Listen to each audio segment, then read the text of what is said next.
Assalamualaikum warahmatullahi wabarakatuh.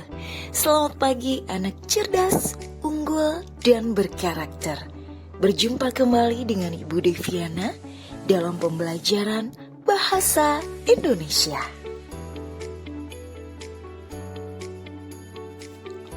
Kali ini kita akan belajar materi Bahasa Indonesia kelas 10 semester 2. Negosiasi, diskusi untuk meraih sukses dan memproteksi diri.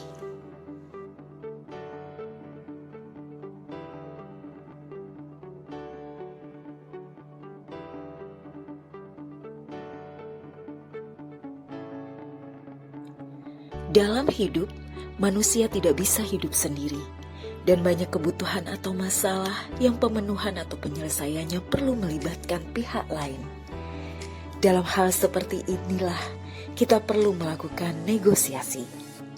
Hasil kesepakatan dari negosiasi itu dituangkan dalam surat perjanjian yang mendokumentasikan hak, kewajiban, dan risiko yang harus ditanggung para pihak.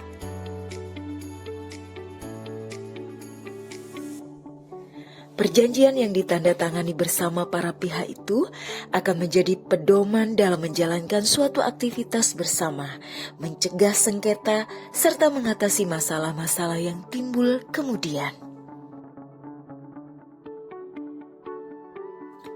Dengan kemampuan bernegosiasi, kalian dapat mengajak orang lain untuk berhimpun mendukung program atau proyek kalian sehingga kalian akan lebih sukses. Dengan kemampuan bernegosiasi pula, kalian akan lebih mampu memproteksi diri dari kerugian akibat pengaturan hak, kewajiban, dan resiko yang kurang berimbang, sehingga dapat merugikan kalian semua.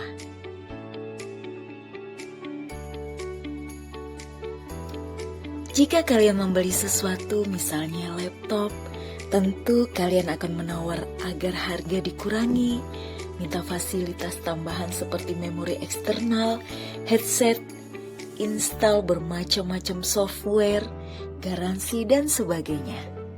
Jika kalian akan menyewa rumah, tentu juga kalian akan meminta agar harga dikurangi, perbaikan macam-macam, hak perpanjangan, bebas komisi, bebas dari pajak sewa, dan sebagainya.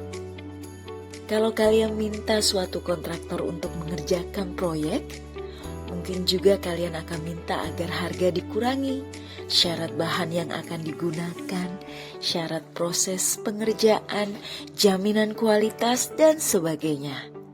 Dalam hal demikian, terjadi proses yang disebut negosiasi. Lantas apa dan bagaimana sebenarnya negosiasi itu? Ikuti penjelasan aktivitas berikut ini.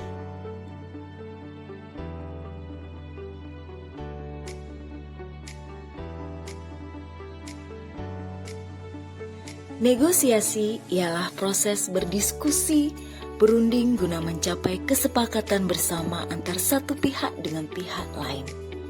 Negosiasi juga berarti penyelesaian sengketa secara damai, saling menguntungkan, melalui perundingan antara pihak-pihak yang bersengketa.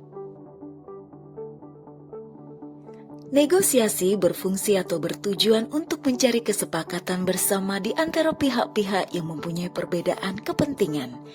Misalnya kesepakatan tentang harga jual beli barang, sewa rumah, jual beli sewa motor, kontrak kerja, biaya-biaya yang dikeluarkan notaris, pajak penjual dan pembeli, besarnya bonus atau diskon, garansi, dan sebagainya. Pihak-pihak yang berkepentingan itu berusaha menyelesaikan perbedaan dan membuat kesepakatan yang relatif adil, tidak merugikan salah satu pihak. Sedapat mungkin diupayakan agar negosiasi menghasilkan kesepakatan yang saling menguntungkan atau win-win solution. Berdasarkan kompleksitas aspek yang dinegosiasikan, negosiasi dapat dibedakan atas yang pertama, negosiasi simpel atau sederhana, negosiasi yang masalah atau aspeknya tunggal, Misalnya, dalam jual beli suatu barang atau produk di toko atau pasar, tawar-menawar hanya masalah harga. 2. Negosiasi kompleks. Negosiasi yang masalah atau aspeknya bermacam-macam, sehingga proses negosiasi dilakukan secara bertahap atau bahkan berkali-kali. Misalnya dalam pembelian rumah, aspek yang perlu dinegosiasikan dapat mencakup model, ukuran, bahan, harga, jangka waktu penyelesaian, biaya-biaya, terutama notaris, pajak penjual dan pajak pembeli, cara bayar, garansi, dan sebagainya. Berdasarkan isi atau materinya, negosiasi terdiri atas negosiasi jual beli, kenaikan upah atau gaji, sewa menyewa, sewa beli, kerjasama, pemutusan kerja, negosiasi pinjam meminjam, hutang piutang, dan sebagainya. Berdasarkan bentuknya, negosiasi dibedakan menjadi negosiasi dialog langsung, negosiasi narasi, negosiasi campuran dialog dan narasi, dan negosiasi bentuk surat. Di antaranya surat perjanjian, surat penawaran, dan surat pesanan.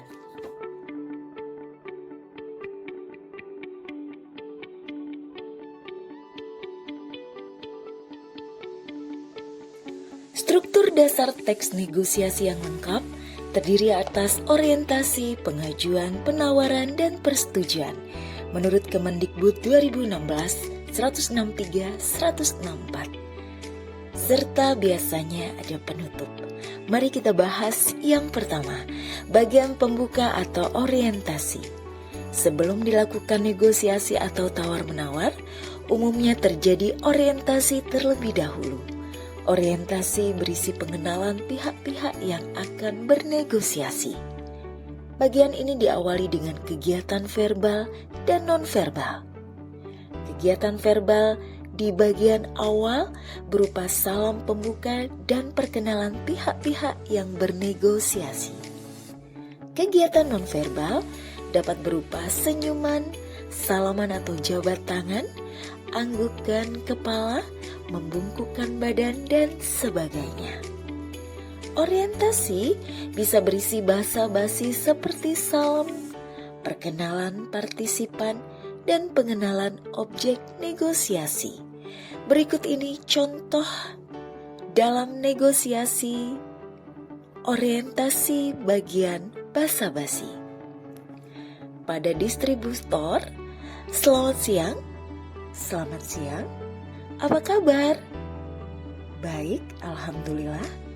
Kenalkan, saya Akbar dari CV Abadi Jaya, distributor aneka mesin.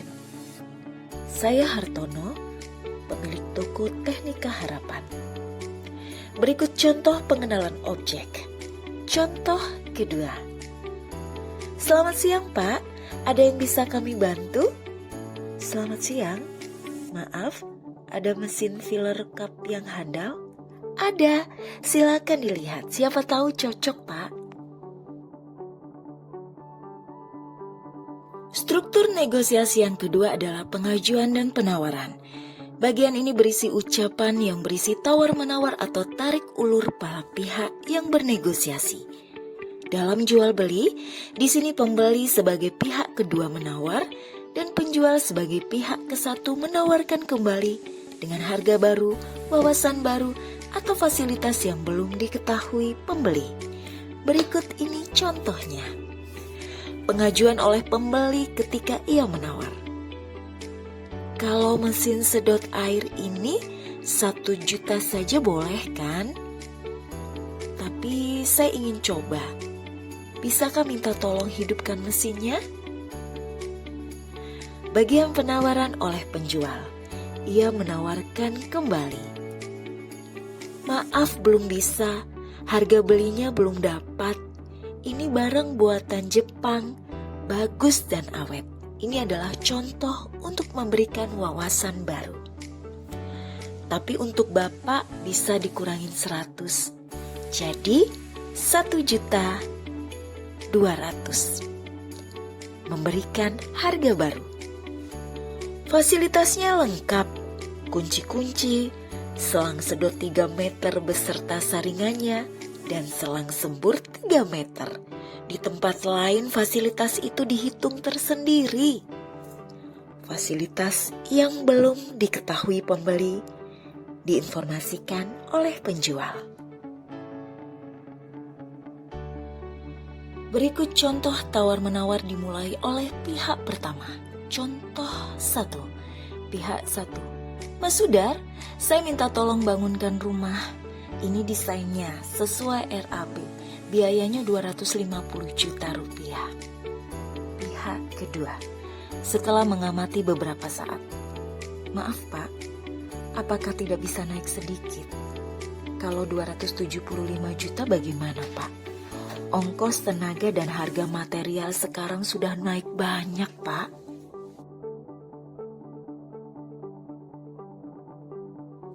Dalam negosiasi dua pihak, pihak pemegang hak atau otoritas awal biasanya diposisikan sebagai pihak pertama dan pihak lain sebagai pihak yang kedua. Contohnya dalam proses jual beli, pihak yang pertama adalah penjual dan pihak kedua adalah pembeli.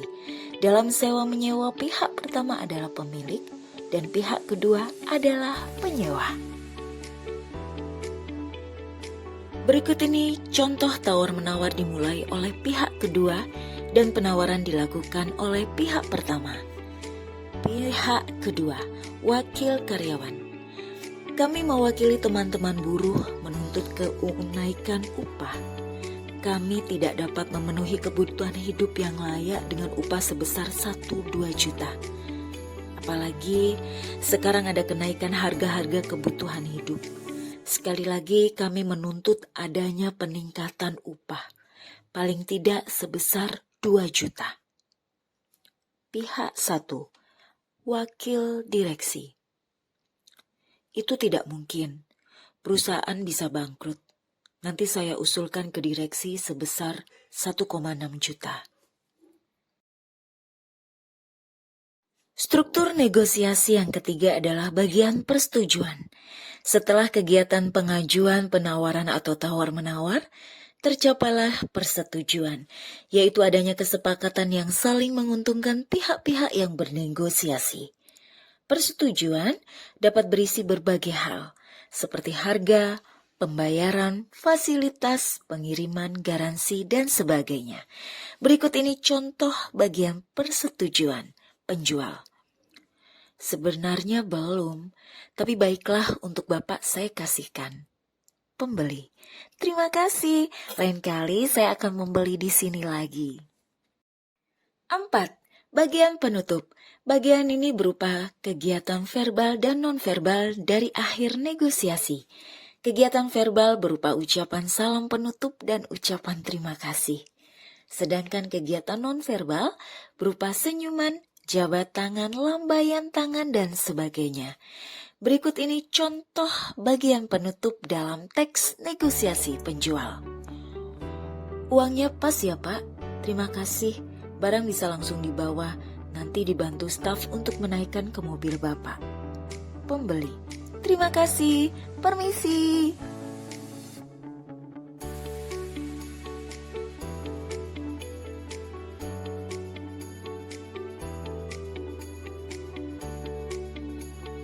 Menurut KBBI, diskusi adalah pertemuan ilmiah untuk bertukar pikiran mengenai suatu masalah. Berdiskusi adalah pertemuan dua orang atau lebih, baik formal berupa pertemuan ilmiah maupun non-formal, untuk bertukar pikiran mengenai suatu masalah. Kata diskusi berasal dari bahasa Latin discutio atau discussum yang berarti bertukar pikiran. Diskusi juga berarti menguraikan masalah atau ide gagasan untuk bisa dipecahkan. Diskusi merupakan salah satu bentuk kegiatan wicara. Dengan berdiskusi, seseorang atau sekelompok orang dapat memperluas pengetahuan dan mengetahui beragam perspektif dalam melihat suatu masalah dan merumuskan solusinya. Tujuan diskusi adalah untuk mencari titik temu atau kesepemahaman, ide atau kesamaan pandangan. Selanjutnya, teks diskusi adalah teks yang memuat pendapat peserta diskusi, baik yang setuju atau pro, atau mendukung, pendapat yang tidak setuju atau kontra, atau ragu terhadap suatu gagasan. Untuk kemudian, dua kutub yang berseberangan itu dicari titik temu atau kesimpulannya sebagai solusi. Terhadap hasil diskusi, para peserta tidak terikat. Diskusi hanya melahirkan simpulan atau solusi yang bisa direkomendasikan kepada pihak-pihak terkait. Namun, sifatnya hanya sebagai masukan yang tidak mengikat. Inilah bedanya dengan negosiasi. Hasil negosiasi bersifat mengikat para pihak untuk melaksanakan kewajiban, mendapatkan hak, dan menanggung resiko masing-masing.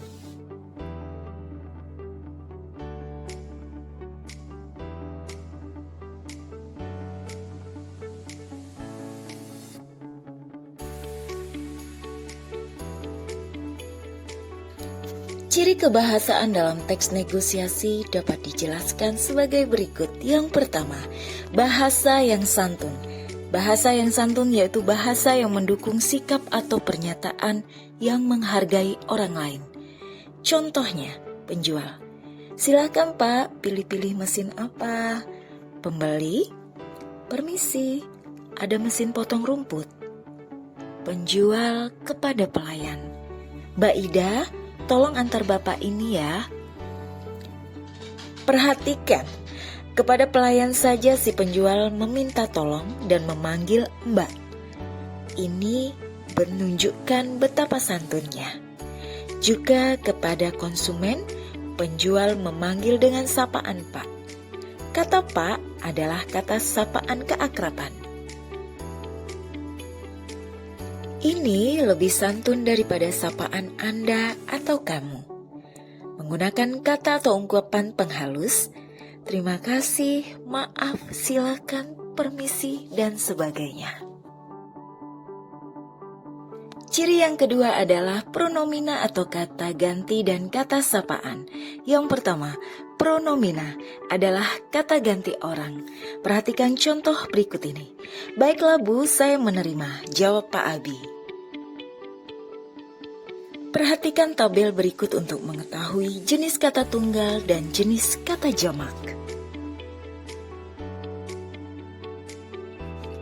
Ciri yang kedua, kata sapaan adalah kata yang digunakan untuk menyapa seseorang atau pihak kedua, baik tunggal ataupun jamak. Kata sapaan seringkali dipakai dalam sebuah penyampaian kalimat perintah. Berikut jenis kata sapaan. Yang pertama, kata sapaan yang menunjukkan hubungan kekerabatan, seperti kakek, nenek, bapak, ayah, ibu, paman, bibi, abang, kakak, adik, ananda, mas, dan mbak. 2. Kata sapaan yang berbentuk kata ganti, seperti kamu, engkau, saudara, Anda, tuan, nyonya, nona, dan sebagainya. 3. Kata sapaan yang menunjukkan rasa hormat, seperti paduka, yang mulia, yang terhormat, dan lain-lain. 4. Kata sapaan yang diikuti nama, seperti Saudara Hasan, Bapak Susanto, Ibu Amir, dan sebagainya. Berikut adalah contoh penggunaan kata sapaan dalam kalimat selalu diawali huruf kapital. Contohnya, selamat siang Pak, sapa petugas, silakan duduk. Petugas bank mempersilahkan Pak Abi duduk. Selamat siang Bu, terima kasih, jawab Pak Adi lalu duduk. Ciri kebahasaan teks negosiasi yang ketiga adalah kalimat langsung. Dalam teks berbentuk dialog, hampir seluruh teks negosiasi berbentuk kalimat langsung. Kalimat langsung ialah kalimat yang langsung disampaikan penutur melalui dialog. Umumnya diapit tanda kutip 2. Contohnya sebagai berikut. Pembeli, permisi, apakah ada jas hujan? Penjual, Iya, ada beberapa jenis. Silakan bisa pilih. Pembeli, yang tebal ini berapa ya? 4. Kalimat deklaratif atau interrogatif.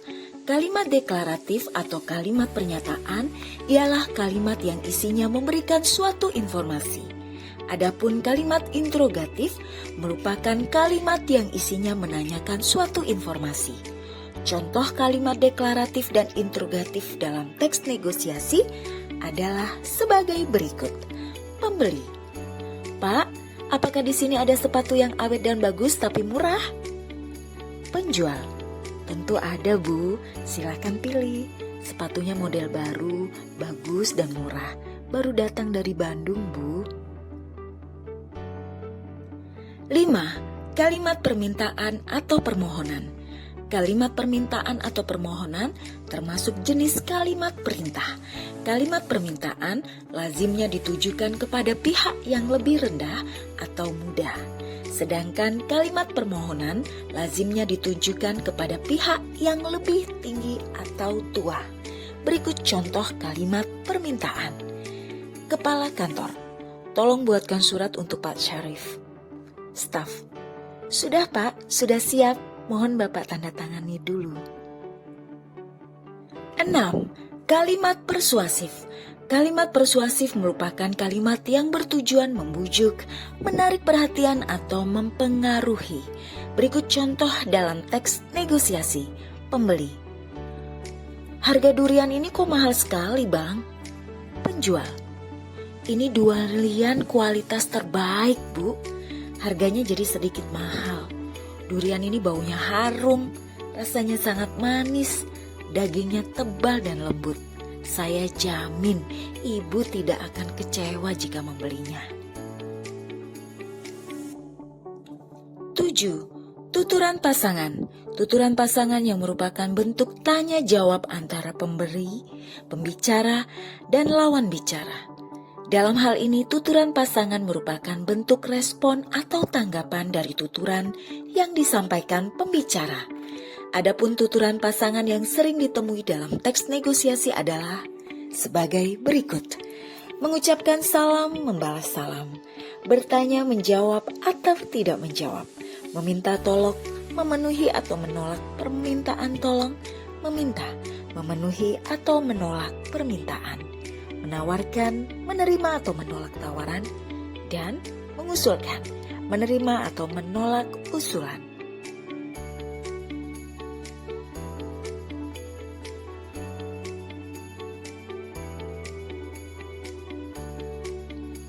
Salah satu bentuk negosiasi adalah negosiasi tak langsung, di antaranya melalui surat, yaitu surat penawaran.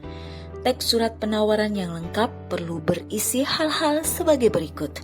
Yang pertama, nama atau jenis produk, merek, mutu atau keunggulan, spesifikasi keterangan teknis, fasilitas atau fitur produk. Yang kedua, harga, potongan atau diskon, cara pembayaran dan biaya-biaya lain, serta cara pengiriman. Dalam surat penawaran sering digunakan kalimat-kalimat sugestif. Berikut contoh kalimat sugestif. Kami yakin bahwa saudara tidak akan menyia-nyiakan momen istimewa ini. Pembelian tunai di atas 1 juta rupiah mendapat potongan 10%. Berikut adalah contoh dari surat penawaran. Silakan diperhatikan dengan seksama.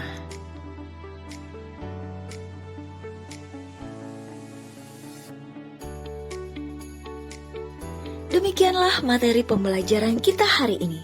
Sampai berjumpa di pembelajaran selanjutnya. Salam dari SMK Negeri 6 Surabaya.